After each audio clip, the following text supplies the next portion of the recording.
Bilang isang mamamayan na naghahanap ng magagandang motorsiklo dito sa bansa, ay nakakapanabik at nakaka-excite na dumating ang motorsiklo, lalo pat kilala ito na Japanese brand. Ang motorsiklo ng Japanese brand na nauna nang inilabas sa karatig bansa natin sa kontinenteng Asia na tiyak panigurado ay papatok dito sa ating bansa. Ito ang 5 motorsiklo ng Yamaha na napakasolido, napakaastig at siguradong magugustuhan ng kahit na sinong mamamayan ang tatalakayin natin sa videong to, kasama na ang kabuang specs, features at ang kani-kanilang presyo. Pero bago yan syempre, kung bago ka pa lamang po dito sa aking channel, baka naman kapatid kung pwede ay pakihit ang subscribe at notification bell icon para lagi kang updated sa ating motorcycle news and reviews. Isama mo na rin ang pag-like bilang suporta sa ating channel. Huwag din kalimutan na mag-follow sa ating Facebook page. Good day mga ka-Wizard Moto!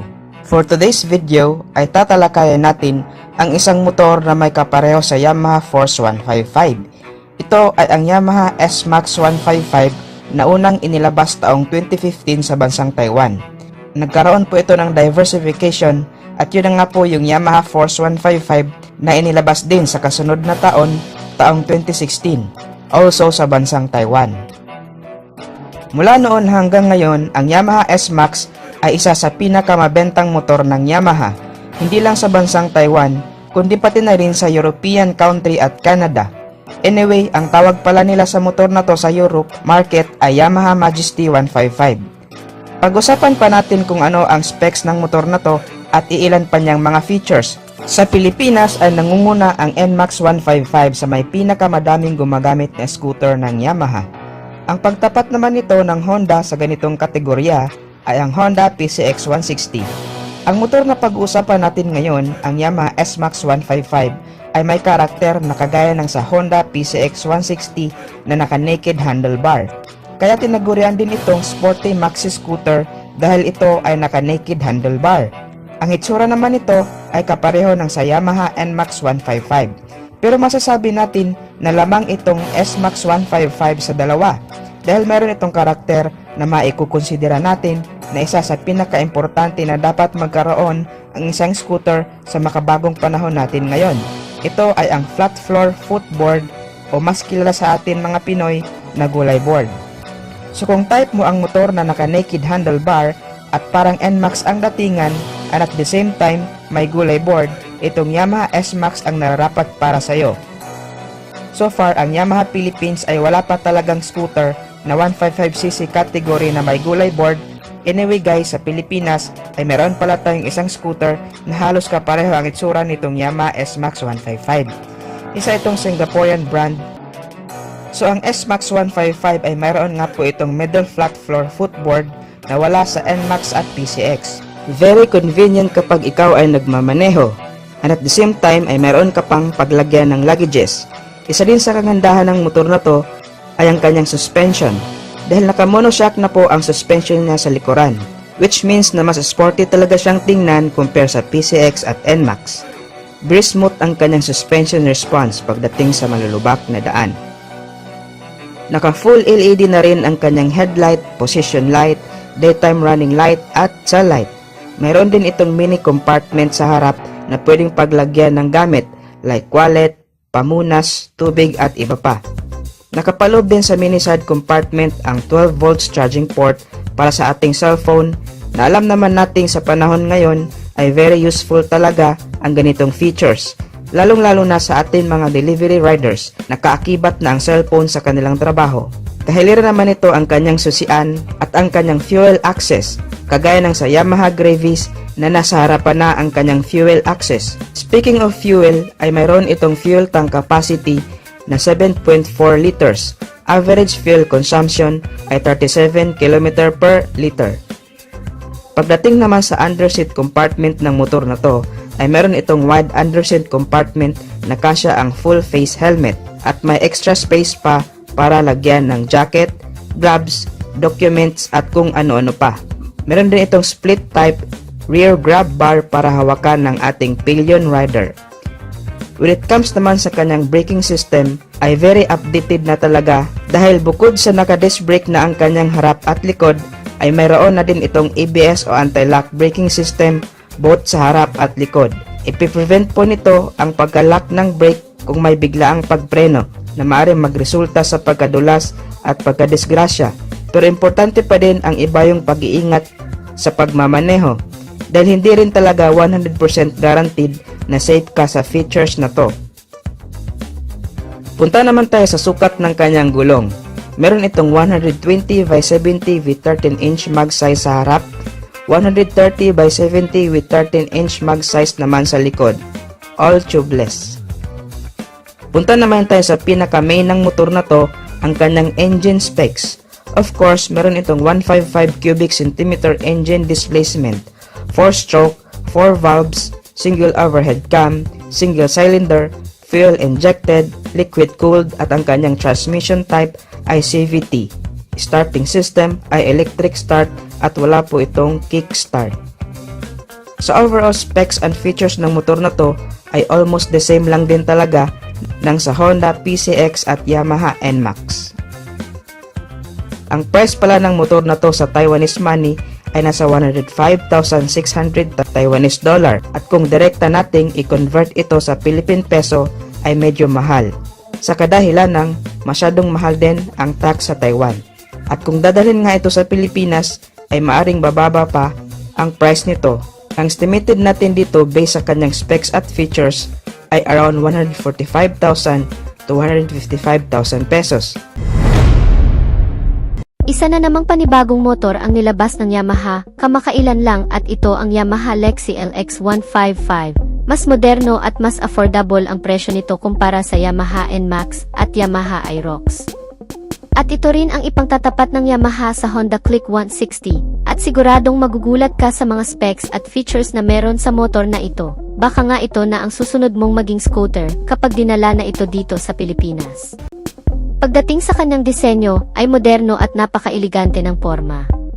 Dito pa nga lang sa harap ng bahagi nito, napaka-unique na ng kanyang design. Ang ganda ng combination nitong kanyang windshield, bagay na bagay sa design ng kanyang headlight, at dito sa kanyang mga turn signal lights, at napakaganda ng disenyo ng kanyang headlight. Mayroon pa itong DRL o daytime running light na bukod sa dagdag visibility, ay nakakapagpadagdag forma sa motor na ito, at naka-LFD kaya maliwanag ang kanyang headlight.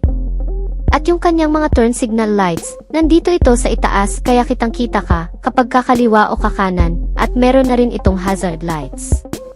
Anyway, ang kanyang mga turn signal lights ay naka-bulb type pa rin at bagay na bagay yung design ng kanyang windshield.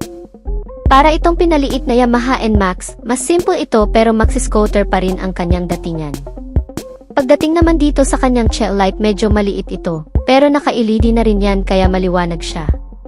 Nasa loob na yung kanyang mga turn signal lights, compact yung kanyang design at kagaya ng sabi ko kanina, mayroon itong built-in hazard lights, very useful yan kapag ka nakahinto ka lang, lalo na sa alanganing lugar.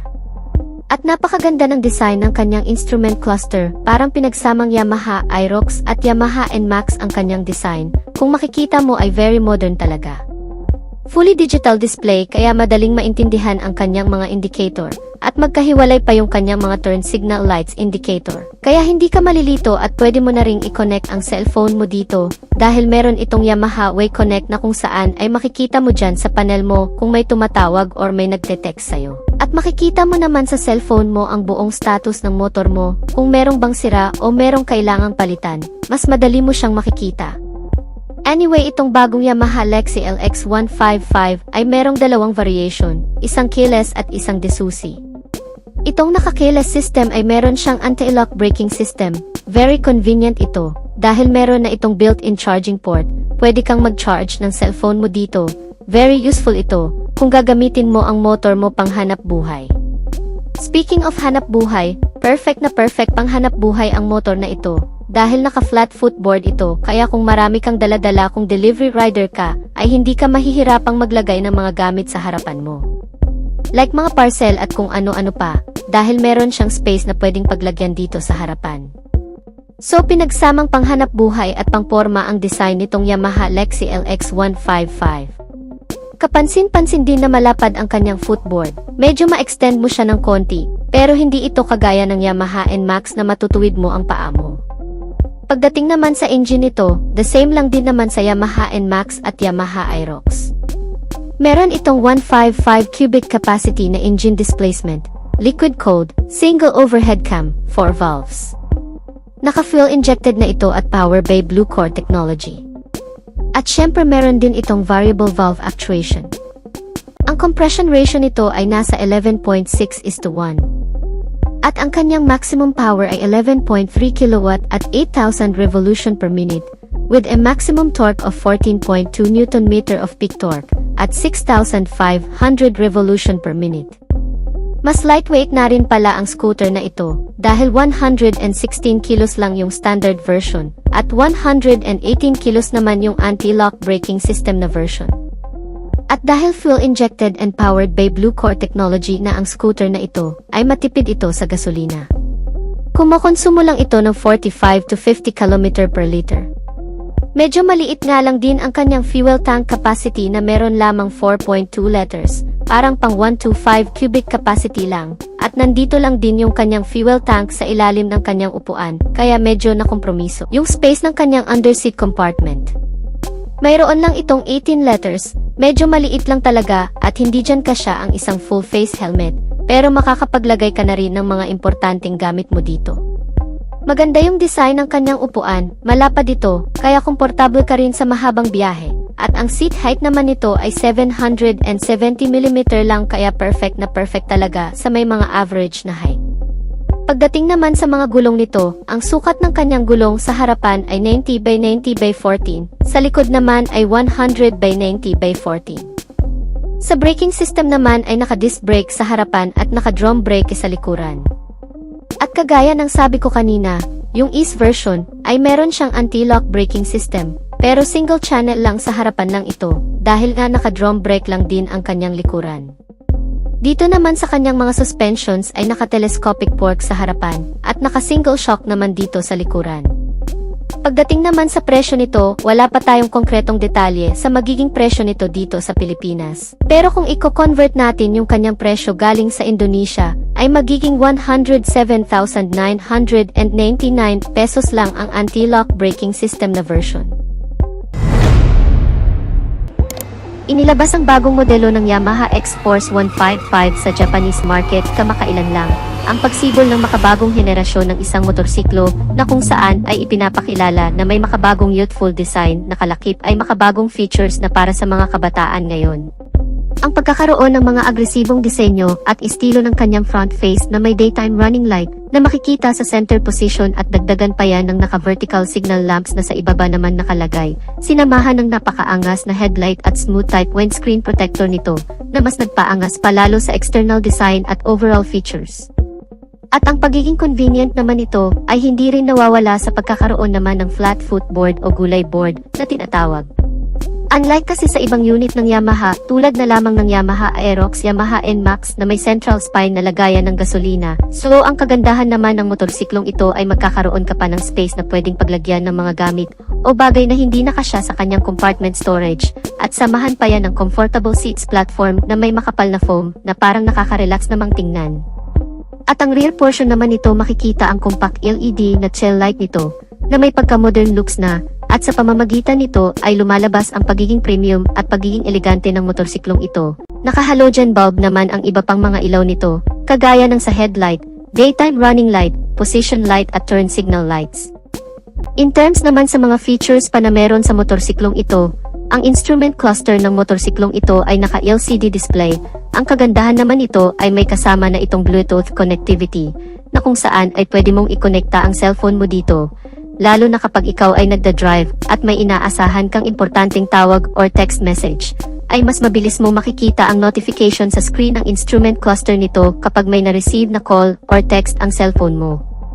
Kaya mas magiging kampante ka na wala kang mamimiss na mahalagang bagay o mensahe mula sa cellphone mo.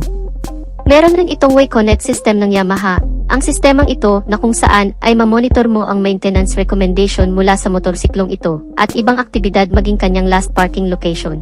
Bago lang din ito na sistema ng Yamaha na kung saan nagagamit na rin sa ibang modelo nito.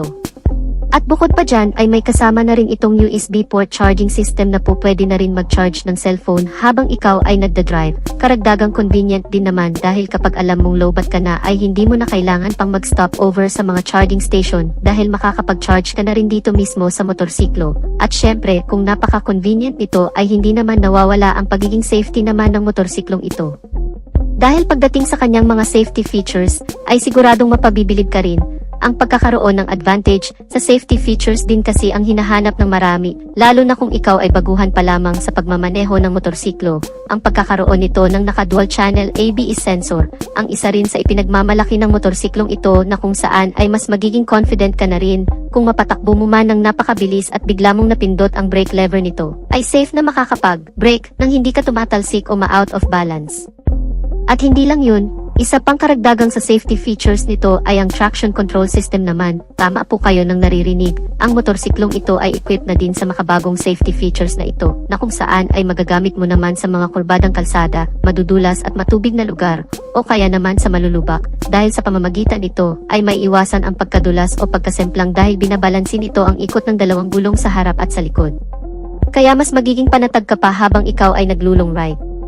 At speaking sa long ride mga kaibigan, ay talagang mapapakinabangan mo rin dahil ang motorsiklong ito pagdating sa kanyang makina ay powered by 155 cubic centimeter na displacement capacity with single cylinder, naka 4-stroke with single overhead cam, at naka 4 valves na rin ang buong makina nito na mas tumatagal naman sa napakahabang biyahe dahil ang cooling system nito ay naka liquid cool type na.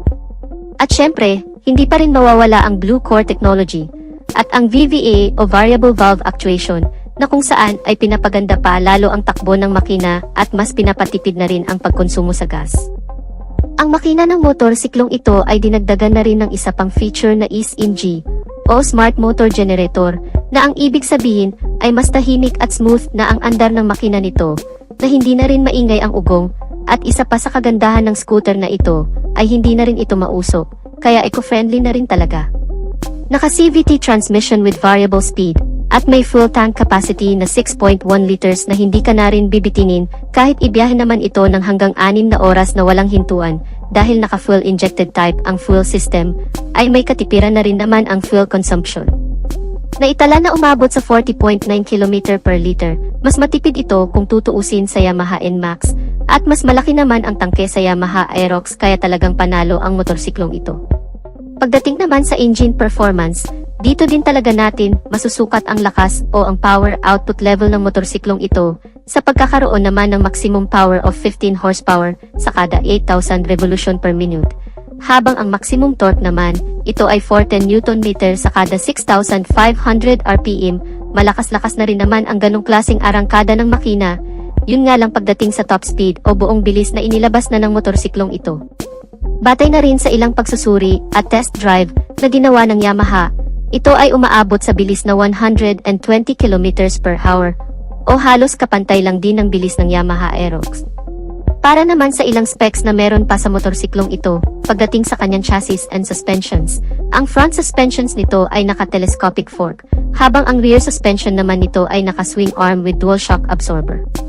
Hindi pa man natin nagagamit ang motorsiklong ito, pero sa tingin ko, base na rin sa experience sa paggamit ng ilang motorsiklo ng Yamaha, tulad na lamang ng Aerox at NMAX, ay mukhang maganda na rin naman ang shock response o laro ng suspensions nito. Kung madadaan mo man sa malulubak mahahumps, sa tingin ko ay hindi na rin naman ganun katagtag, at syempre dahil nga sa Yamaha brand ito, ay makasisiguro ka na rin naman sa pagiging matatag, dekalidad, maaasahan ang suspensions ng motorsiklong ito. Ang mga gulong nito ay may sukat sa front na 120/70R13, habang ang rear tire size naman nito ay 130/70R13. Naka-alloy wheel at naka-tubeless na ang mga gulong. Pagdating naman sa braking system nito, ang front brake nito ay naka-hydraulic single disc brake with piston caliper brake na may ABS sensor, at ang rear brake naman nito ay naka-hydraulic single disc brake na rin with piston caliper brake na may kasama na ring anti-lock braking system. Ang ilan pa sa mga features na meron sa motorsiklong ito, tulad na lamang ng idling stop system, passing light switch, side stand engine cut-off switch at engine check warning. Malawak na rin ang underseat compartment storage, na may capacity naman na 23.4 liters na kasyang-kasya naman dito ang full face helmet at meron na rin itong retractable hook na kasama na po pwede mong pagsabitan ng ilang bagay. Mayroon na rin itong bulsa sa may console panel at hindi ka na rin mahihirapan kapag ikaw ay magpapagasolina dahil nasa labas na lang din ang fuel access nito o lagayan ng gasolina na mas advisable naman ito kung gagamitin mo pang deliver dahil hindi mo na kailangan pang bumaba ng motorsiklo at tanggalin kung sakali mang may karga-karga sa likuran. Dahil nasa harapan na mismo ang lagayan ng gasolina nito. Para naman sa dimensions and capacity. Ang buong haba ng motorsiklong ito ay nasa 1,895 mm, may kabuang lapad ito na 760 mm, at may kabuang taas naman na 1,120 mm. Ang ground clearance nito ay 125 mm na may wheelbase size na 1,340 mm. May kabuang taas naman ang upuan nito na umaabot sa 815 mm. Medyo may kataasan, kaya siguro ang tansya ko dito ay kakayanin itong abutin ng hanggang sa 5'3 pataas, so challenging na lang siguro kapag hindi umabot ang height mo dito. Ang buong timbang ng motorsiklong ito ay nasa 130 kilograms. May kabigatan din talaga compare sa other motorcycle scooters. At kung ang presyo naman ang pagbabasehan ay mukhang alam ko na ang magiging reaksyon dito ng karamihan dahil ang kabuang presyo nito sa ibang bansa ay nasa 2,930 US dollar na kung i-convert naman natin sa Philippine peso, ito ay aabot ng hanggang sa 164,000 pesos. Yan ay estimated pa lamang at hindi pa yan ang totoong basihan. Available naman ito sa 4 na color variation. Ito ang Cold in White, Night Titanium Black, Sandstorm Green, at Meteorite Gray. Na-review na natin ang ilang mga motorsiklo na nag-originate sa Taiwan at ang bagong Yamaha Agar 155 ay isa sa matatawag nating diversification. Galing sa Yamaha Force 155 version 2.0 o Force X155 at matatawag nating kamag-anak lang din ng S-Max 155 at NMAX 155. Inilabas ang bagong modelo ng Yamaha Agar 155 sa Taiwanese market kamakailan lang. Ang pagsibol ng makabagong henerasyon ng isang motorsiklo na kung saan ay ipinapakilala na may makabagong looks at may makabagong youthful design na kalakip ay makabagong features. Ang Yamaha Agar 155, ang pagkakaroon ng kakaiba at agresibong disenyo at estilo ng kanyang front face na may daytime running light na pahugis crossbow, kaya kung mapapansin nyo ay patulis ang kanyang disenyo, sinadyang dinisenyo, hindi lang para magmukhang premium ang datingan kundi for aerodynamics. Ang kanyang front face ay sinasabing may pagkahawig daw ito sa isang insekto na kung tawagin ay grasshopper. Dito naman sa pinakagitna ng daytime running light ang kanyang maliit na headlight, ay masasabi nating hindi ito ordinaryong headlight lang dahil mayroon itong functions na masasabi nating wala sa ibang motorsiklo. Gaya na lamang ng WAU o Adjustable Color Temperature Unit na pwedeng ma-adjust ang buga ng ilaw from bright color to warm color. Malaking tulong ito, lalo na kung mahamog o maulan ang klima. Pangalawa ay meron na din itong WLLA o Yamaha Lane Light Assist. Ang function naman nito ay kapag halimbawa kung liliko tayo sa kanan or kaliwa, ay automatic nang mag-adjust ang ilaw nito sa gilid ng kalsada for better and wider visibility sa madidilim na kalsada. So masasabi natin ngayon na small but very useful at kakaiba ang makabagong headlight ng scooter na ito. Nakadugtong naman ang mga signal lights nito sa lower part ng DRL at meron din itong built-in hazard lamps. Ang pagiging convenient naman ito ay hindi rin nawawala sa pagkakaroon naman ng flat footboard o gulay board na tinatawag. Unlike kasi sa ibang unit ng Yamaha tulad na lamang ng Yamaha Aerox, Yamaha NMAX na may central spine na lagayan ng gasolina, ang kagandahan naman ng motorsiklong ito ay magkakaroon ka pa ng space na pwedeng paglagyan ng mga gamit o bagay na hindi nakasya sa kanyang compartment storage, at samahan pa yan ng comfortable seats platform na may makapal na foam na parang nakaka-relax namang tingnan. At ang rear portion naman nito makikita ang compact LED na tail light nito na may pagka-modern looks, at sa pamamagitan nito ay lumalabas ang pagiging premium at pagiging elegante ng motorsiklong ito. Naka-full LED na rin ito kasama ng iba pang ilaw nito, ang headlight, daytime running light, mga turn signal lamps, at parking light nito ay wala ka nang poproblemahin na baka mapundi ang bulb nito dahil nga sa naka-LED lighting system na ito. In terms naman sa mga features pa na meron sa motorsiklong ito, ang instrument cluster ng motorsiklong ito ay very wide na naka-LCD display at colorful display. Ang kagandahan naman nito ay may kasama na itong Bluetooth connectivity, na kung saan ay pwede mong ikonekta ang cellphone mo dito, lalo na kapag ikaw ay nagda-drive at may inaasahan kang importanteng tawag or text message, ay mas mabilis mo makikita ang notification sa screen ng instrument cluster nito kapag may na-receive na call or text ang cellphone mo, kaya mas magiging kampante ka na wala kang mamimiss na mahalagang bagay o mensahe mula sa cellphone mo. Meron rin itong WayConnect system ng Yamaha, ang sistemang ito na kung saan ay mamonitor mo ang maintenance recommendation mula sa motorsiklong ito at ibang aktibidad maging kanyang last parking location, makapag-navigate ka rin sa dashboard nito. Bago lang din ito na sistema ng Yamaha na kung saan nagagamit na rin sa ibang modelo nito. At bukod pa dyan ay may kasama na rin itong USB port charging system na po pwede na rin mag-charge ng cellphone habang ikaw ay nagda-drive. Karagdagang convenient din naman dahil kapag alam mong lowbat ka na ay hindi mo na kailangan pang mag-stop over sa mga charging station dahil makakapag-charge ka na rin dito mismo sa motorsiklo. At syempre, kung napaka-convenient nito ay hindi naman nawawala ang pagiging safety naman ng motorsiklong ito. Dahil pagdating sa kanyang mga safety features, ay siguradong mapabibilib ka rin. Ang pagkakaroon ng advantage sa safety features din kasi ang hinahanap ng marami, lalo na kung ikaw ay baguhan pa lamang sa pagmamaneho ng motorsiklo. Ang pagkakaroon nito ng naka-dual channel ABS sensor, ang isa rin sa ipinagmamalaki ng motorsiklong ito na kung saan ay mas magiging confident ka na rin kung mapatakbo mo man ng napakabilis at bigla mong napindot ang brake lever nito, ay safe na makakapag-brake nang hindi ka tumatalsik o ma-out of balance. At hindi lang yun, isa pang karagdagang sa safety features nito ay ang traction control system naman. Tama po kayo nang naririnig, ang motorsiklong ito ay equipped na din sa makabagong safety features na ito, na kung saan ay magagamit mo naman sa mga kurbadang kalsada, madudulas at matubig na lugar, o kaya naman sa malulubak. Dahil sa pamamagitan nito ay may iwasan ang pagkadulas o pagkasemplang dahil binabalansin ito ang ikot ng dalawang gulong sa harap at sa likod. Kaya mas magiging panatag ka pa habang ikaw ay naglulong ride. At speaking sa long ride mga kaibigan, ay talagang mapapakinabangan mo rin dahil ang motorsiklong ito pagdating sa kanyang makina ay powered by 155 cubic centimeter na displacement capacity with single cylinder, naka 4-stroke with single overhead cam, at naka 4 valves na rin ang buong makina nito na mas tumatagal naman sa napakahabang biyahe dahil ang cooling system nito ay naka liquid cool type na. At syempre, hindi pa rin mawawala ang Blue Core technology at ang VVA o Variable Valve Actuation, na kung saan ay pinapaganda pa lalo ang takbo ng makina at mas pinapatipid na rin ang pagkonsumo sa gas.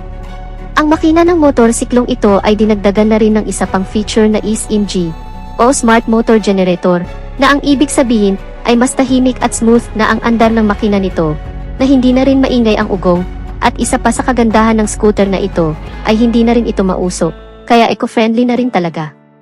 Naka-CVT transmission with variable speed, at may full tank capacity na 6.1 liters na hindi ka na rin bibitinin kahit ibiyahe naman ito ng hanggang 6 na oras na walang hintuan. Dahil naka-fuel injected type ang fuel system, ay may katipiran na rin naman ang fuel consumption. Naitala na umabot sa 43 to 45 km per liter, mas matipid ito kung tutuusin sa Yamaha NMAX, at mas malaki naman ang tangke sa Yamaha Aerox kaya talagang panalo ang motorsiklong ito. Pagdating naman sa engine performance, dito din talaga natin masusukat ang lakas o ang power output level ng motorsiklong ito sa pagkakaroon naman ng maximum power of 14 horsepower sa kada 8,000 revolution per minute, habang ang maximum torque naman ay 13.7 Nm sa kada 6,500 RPM. Malakas-lakas na rin naman ang ganong klaseng arangkada ng makina. Para naman sa ilang specs na meron pa sa motorsiklong ito, pagdating sa kanyang chassis and suspensions, ang front suspensions nito ay naka-telescopic fork, habang ang rear suspension naman nito ay naka-swing arm with dual shock absorber. Hindi pa man natin nagagamit ang motorsiklong ito, pero sa tingin ko, base na rin sa experience sa paggamit ng ilang motorsiklo ng Yamaha, tulad na lamang ng Aerox at NMAX, ay mukhang maganda na rin naman ang shock response o laro ng suspensions nito. Kung madadaan mo man sa malulubak mahahumps, sa tingin ko ay hindi na rin naman ganun katagtag, at syempre dahil nga sa Yamaha brand ito, ay makasisiguro ka na rin naman sa pagiging matatag, dekalidad, maaasahan ang suspensions ng motorsiklong ito. Ang mga gulong nito ay may sukat sa front na 120/70R13, habang ang rear tire size naman nito ay 130/70R30. Naka-alloy wheel at naka-tubeless na ang mga gulong. Pagdating naman sa braking system nito, ang front brake nito ay naka-hydraulic single disc brake with piston caliper brake na may ABS sensor, at ang rear brake naman nito ay naka-hydraulic single disc brake na rin with piston caliper brake na may kasama na ring anti-lock braking system. Ang ilan pa sa mga features na meron sa motorsiklong ito tulad na lamang ng idling stop system, passing light switch, side stand engine cut-off switch at engine check warning. Malawak na rin ang underseat compartment storage na may capacity naman na 25 liters na kasyang-kasya naman dito ang full face helmet at meron na rin itong retractable hook na kasama na po pwede mong pagsabitan ng ilang bagay.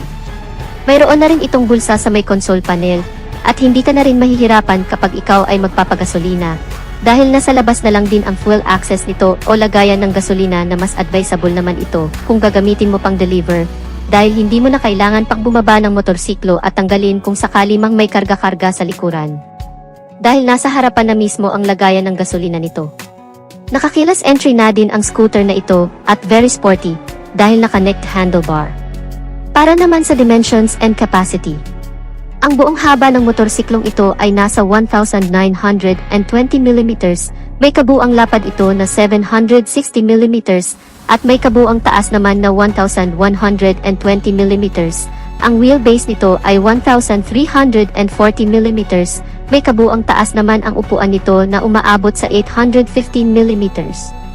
Medyo may kataasan, kaya siguro ang tansya ko dito ay kakayanin itong abutin ng hanggang sa 5'3" pataas, so challenging na lang siguro kapag hindi umabot ang height mo dito. Ang buong timbang ng motorsiklong ito ay nasa 132 kilograms. May kabigatan din talaga compare sa other motorcycle scooters. At kung ang presyo naman ang pagbabasehan ay mukhang alam ko na ang magiging reaksyon dito ng karamihan dahil ang kabuang presyo nito sa ibang bansa ay nasa 118,000 Taiwanese dollar na kung i-convert naman natin sa Philippine peso, ito ay aabot ng hanggang sa 212,842 pesos. Yan ay estimated pa lamang at hindi pa yan ang totoong basihan. Taong 2019 ay pinakilala ng Yamaha ang Nooy concept bike pa lamang na E01 sa Tokyo Motor Show. Pagkaraan lamang ng 3 taon na pag-aaral at pagsusuri sa motorsiklong ito, ay formal na ngayong inanunsyo ang electric scooter na ito. Matagumpay na naisakatuparan at natapos ng mga mechanical at electrical engineers ng Japan. Ito ang Yamaha E01. Una nating talakayin ang kanyang electronic engine performance. Meron itong rated power na 4.9 kWh na katumbas ng isang 125 cubic centimeter engine displacement. Ang kagandahan nito ay equipped ito ng brushless motor. Ang advantage nito, hindi na ito gumagamit ng carbon para mapaandar ang motorsiklo kaya mahaba ang lifespan nito at mas reliable. Nakakapag-generate naman ito ng maximum power of 11 horsepower at 5,000 revolution per minute. At nakakapag-provide naman ito ng maximum torque na 30 Nm of peak torque at 1,500 revolution per minute. Dito ay kapansin-pansin ang sobrang lakas ng hatak ng scooter na to. Biruin mo ba naman na meron itong 30 Nm of torque na katumbas ng 300 to 400 cc na big bike, kaya wala ka nang dapat ipangamba sa ahunan at babaan. Mayroon itong 3 riding modes. Una ay ang Eco, ang economical mode na kung saan ay makikita mo sa dashboard na nakailaw ang ibig sabihin ay nasa pinakamatipid ka na pagkonsumo ng battery para mas mapahaba pa ang riding distance ng motorsiklo. Tinatawag itong lower speed RPM na aabot ang electric scooter ng around 104 kilometers. Pangalawa ay ang STD. Ang standard mode naman ay ang kalagitnaan ng lakas at bilis na kung tawagin ay mid-speed RPM. Tumatakbo naman ito ng 60 km per hour. At ito ay umaabot ng around 100 km na layo. Pangatlo ay ang PWD. Ang power mode naman ay tinatawag na high speed RPM o sa madaling salita ay full throttle at ang bilis nito ay umaabot ng 100 km per hour at mayroon naman ito riding distance na approximately 70 km away. Proceed na tayo sa kanyang body dimension. Ang Yamaha E01 ay may habang 1,960 mm, may lapad na 8,010 mm, may taas na 1,190 mm, at may wheelbase naman na 1,350 mm, ground clearance na 135 mm, at may seat height naman na 765 mm. So ang kanyang overall body size ay halos magkasing laki lang ng Inmax 155. Anyway, itong electric scooter na to na E01 ay ang electronic scooter version ng Yamaha Inmax 155. Kaya kung mapapansin nyo, mayroon silang pagkakahawig sa Yamaha Inmax 155 regarding sa physical appearance at design. When it comes naman sa kanyang body frame, ito ay naka-double steel cradle type. Ang kagandahan naman ito ay may dalawang tubo na nakasuporta na kung saan ay naka-install ang electronic engine at battery, at ito ay mas matibay, mas stable na nakakapagbigay ng outstanding balance ng motorsiklo sa kahit anong riding style. Punta naman tayo sa kanyang suspension. Sa harapan ay naka-telescopic fork, sa likuran ay naka-dual shock absorber na may swed swing arm, at ito ay equipped ng CF aluminum diecast na karaniwang ginagamit sa sports bike ng Yamaha, kaya napakatibay nito. At ang kagandahan din sa Yamaha E01 ay meron itong 3 ways of charging capability. Una, pwede itong fast charging, kaya nitong ma-full charge from 0 to 90% sa loob lamang ng 1 oras. Pangalawa, gamit ang regular charger, kaya nitong ma-full charge sa loob lamang ng 5 oras. Pangatlo ay portable charger. Ang kagandahan naman nito, kapag may pupuntahan ka, ay pwede mo itong dalhin kahit saan dahil ito ang magsisilbing power bank ng motorsiklo, at ang operating time naman gamit ang portable charger ay mas mahaba bago ito ma-full charge dahil umaabot ito ng 14 hours bago tuluyang ma-full ang battery. Mapunta naman tayo sa braking system. May 230mm hydraulic single piston single disc sa harapan, 200mm hydraulic single piston single disc naman sa likuran. At ang kagandahan pa nito ay equipped with dual channel ABS anti-lock braking system na nagbibigay ng smooth braking system, at tinitiyak nito ang kaligtasan ng rider kahit sa biglaang preno. Bukod pa dyan ay equipped with Y-Connect version 2, at ito ay gumagamit ng 3G LTE Wi-Fi access bilang koneksyon, at ito ay direktang kokonekta sa Yamaha server para sa on-time monitoring ng Yamaha Corporation para sa kalagayan ng electric scooter. Ito naman ang makikita ng rider kapag nakakonect sa Wi-Fi gamit ang mobile phone gaya ng sumusunod: last parking location, driving distance, electronic engine damage notification, battery status ng electric scooter at remaining charging time ng battery, at marami pang iba. Pag-usapan naman natin ang sukat ng kanyang gulong. May 110/70-13 sa harap, 130/70-13 naman sa likod, all tubeless.